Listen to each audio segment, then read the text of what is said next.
म्हणजेच जी शेळके फॅमिली आहे, मला इथे बोलण्याची संधी दिली त्याबद्दल मी त्यांचे सगळ्यांचे मनपूर्वक आभार मानतो.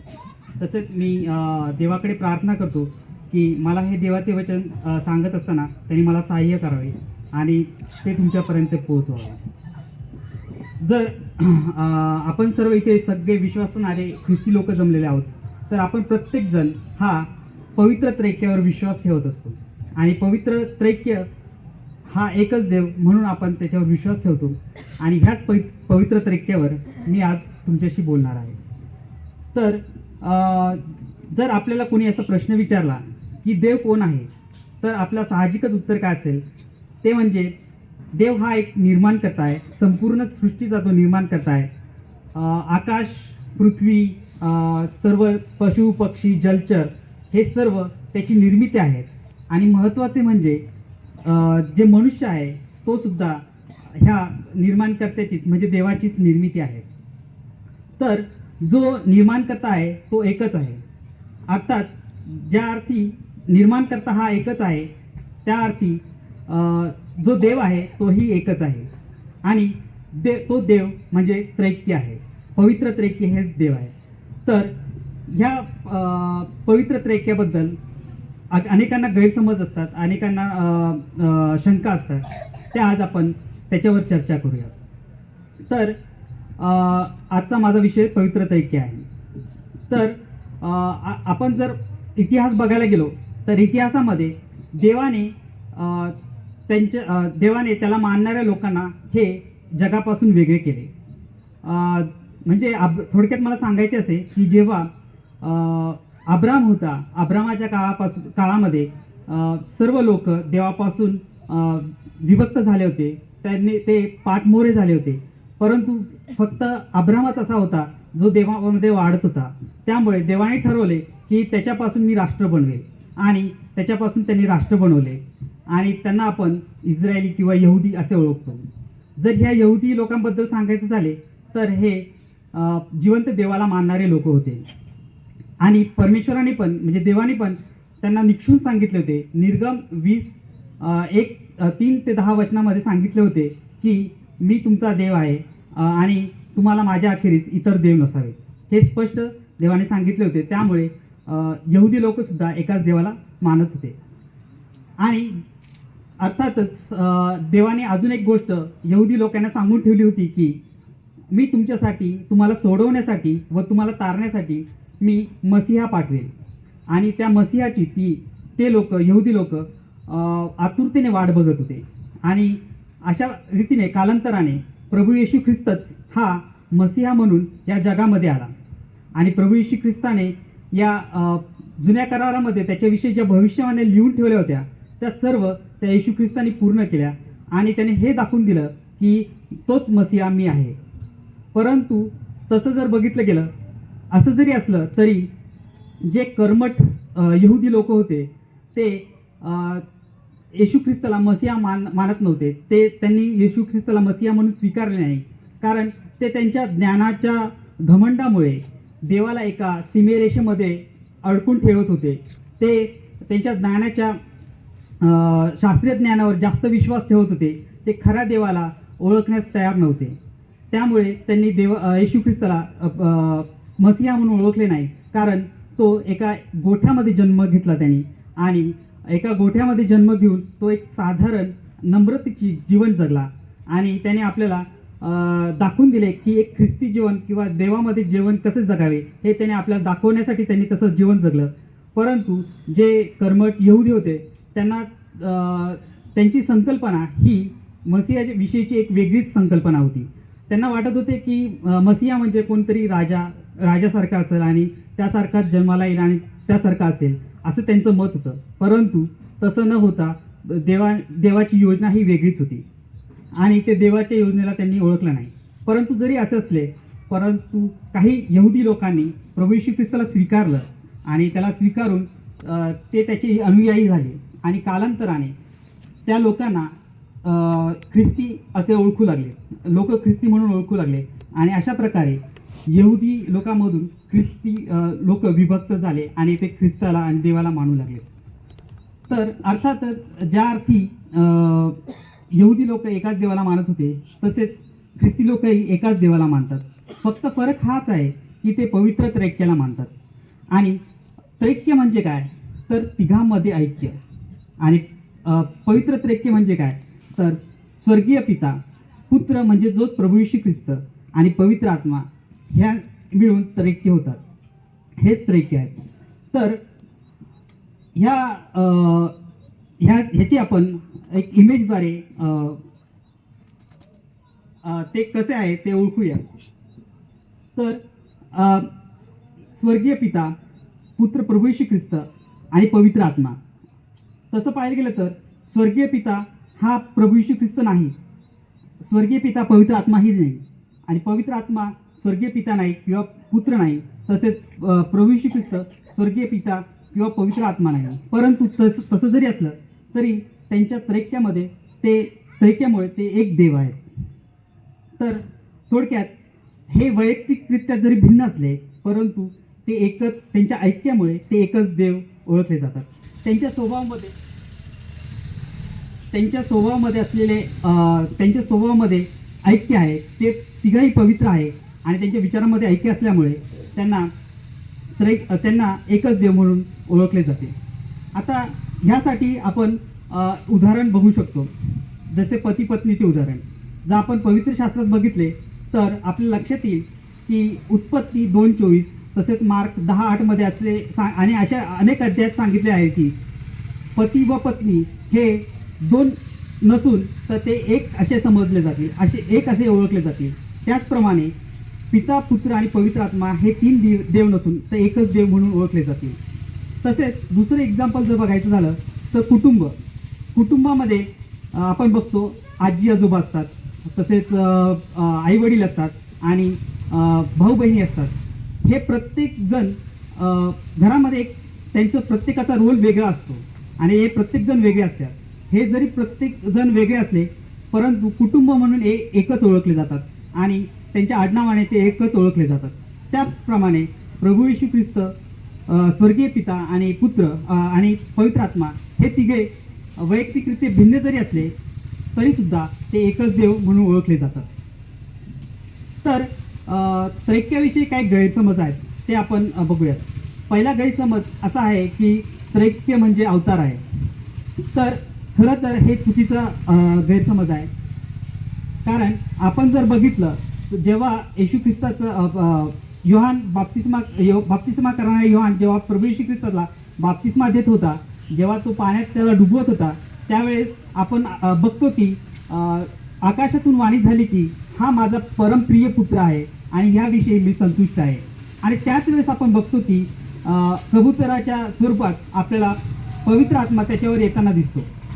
तर एकाच वेळी एकाच ठिकाणी आपल्याला पिता, पुत्र आणि पवित्र आत्मा आपल्याला पाहायला मिळतात आणि ते वैयक्तिकरित्या भिन्न आपल्याला तिथे दिसतात. हे स्पष्ट होतं की ते काही अवतार नसून हे वैयक्तिकरित्या भिन्न आहेत, परंतु त्यांच्या ऐक्यामुळे ते एकच देव म्हणून ओळखले जातात. तर दुसरा गैरसमज असा आहे की काही जण असं समजतात की स्वर्गीय पित्याने ही पृथ्वी बनवली, हे सगळ्यांना बनवलं. त्यानंतर जुन्या करारामध्ये स्वर्गीय पिता कार्यरत होता आणि तेवढ्या पुरतच तो मर्यादित होता. त्यानंतर प्रभू येशू ख्रिस्त आला, 33 वर्ष कार्य केलं आणि तेवढ्या पुरतच तो मर्यादित होता आणि आता पवित्र आत्मा कार्यरत आहे असं सगळ्यांचं मत आहे. परंतु म्हणजे असं काहींचं मत आहे, परंतु हे चुकीचं आहे. तर पिता, पुत्र आणि पवित्र आत्मा हे प्रारंभीपासून सोबत होते आणि ते आजही सोबत आहे. ते जुन्या करारात पण ते कार्यरत होते, नवीन करारात पण होते आणि आजही ते तिघही कार्यरत आहेत. त्यानंतर आपण ख्रिस्ताचे काही जणांचा असं समज आहे की ख्रिस्त हा 2000 वर्षापूर्वी आला, म्हणजे त्याचं अस्तित्व पण 2000 वर्षापूर्वीच आहे. परंतु हा पण समज चुकीचा आहे. कारण जर आपण बघितलं प्रगटीकरण याच्या 1:8 तसेच 22:16 आणि 22:16 आणि 23:13 मध्ये असं स्पष्ट लिहिलेलं आहे की प्रभू येशू ख्रिस्त हा अल्फा आणि ओमेगा आहे. अल्फा आणि ओमेगा म्हणजे सुरुवात आणि शेवट आहे.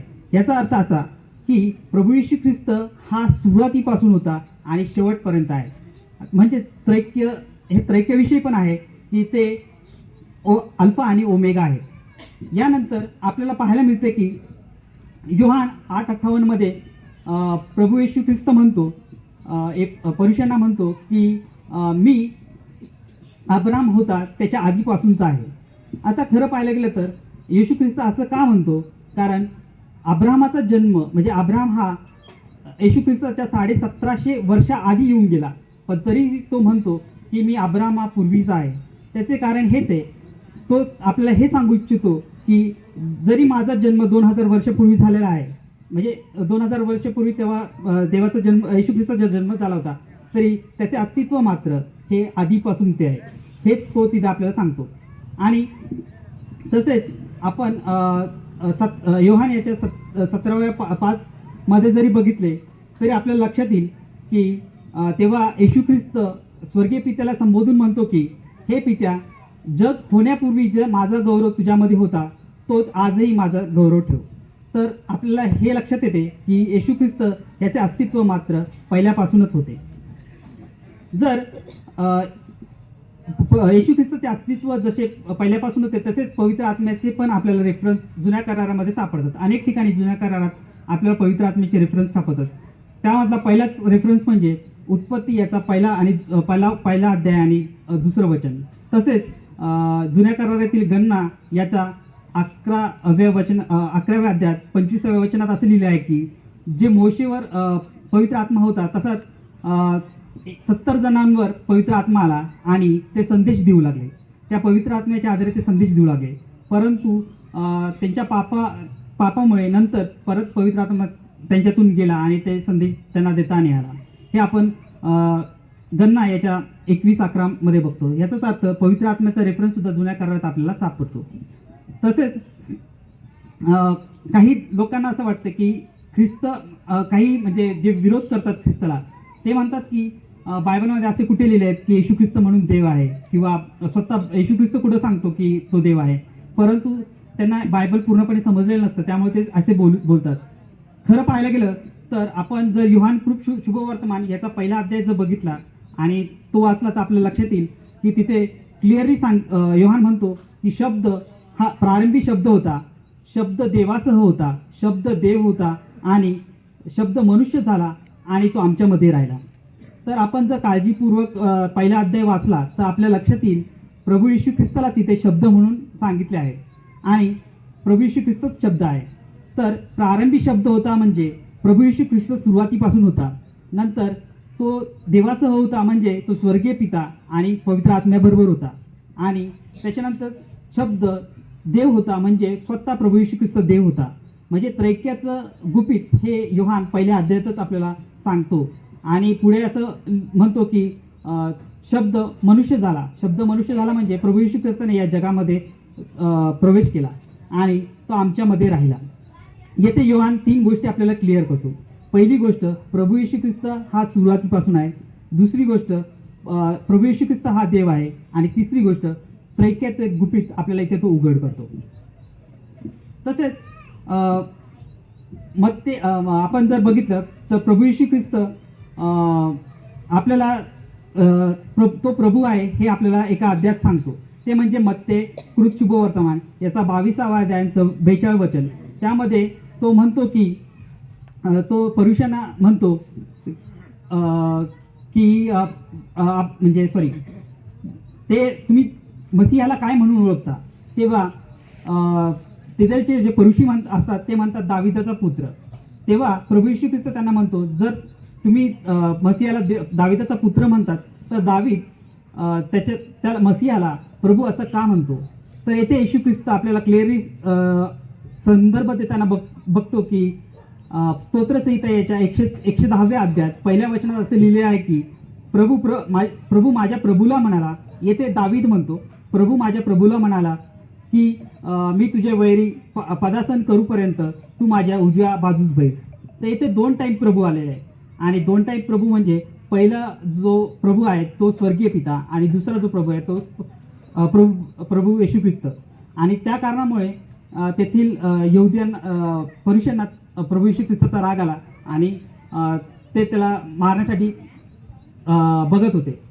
अशा प्रकारे स्वतः येशू ख्रिस्त देखील आपण देव आहे हे त्या अध्यायात सांगतो. तसेच आपण जर बघितलं तर काहींना असं वाटतं की ख्रिस्त हा निर्माण करता नाही, तो तर निर्मिती आहे. हा सुद्धा समज चुकीचा आहे. कारण तसं पाहायला गेलं तर आपण बघतो की ख्रिस्त हा निर्माण करता निर्मिती नसून तो निर्माण करता आहे. जर आपण बघितलं तर योहानकृत शुभवर्तमान याचा पहिला अध्याय व 10व्या वचनामध्ये असं लिहिले आहे की ख्रिस्ताविषयी लिहिले आहे की त्याने सर्व काही निर्माण केले आणि त्याच्याद्वारे सगळं काही निर्माण झाले आणि असे काहीच नाही जे निर्माण झाले जे त्याचे वाचून होते. ते आपल्याला क्लिअरली समजते की प्रभू येशू ख्रिस्त हा त्याच्याद्वारे जगाचं निर्मिती झालेली आहे. तसेच पौल सुद्धा अनेक ठिकाणी आपल्याला सांगताना दिसतं की तो येशू ख्रिस्ताविषयी सांगतो की त्याच्या करवी पृथ्वी निर्माण झालेली आहे. आणि त्याचं उदाहरण म्हणजे कलसीकरसपत्र याचा पहिला अध्याय आणि 10वं वचन. तर आपण जर बघितलं तर ह्या त्रैक्याविषयी अनेक ठिकाणी संदर्भ आहेत.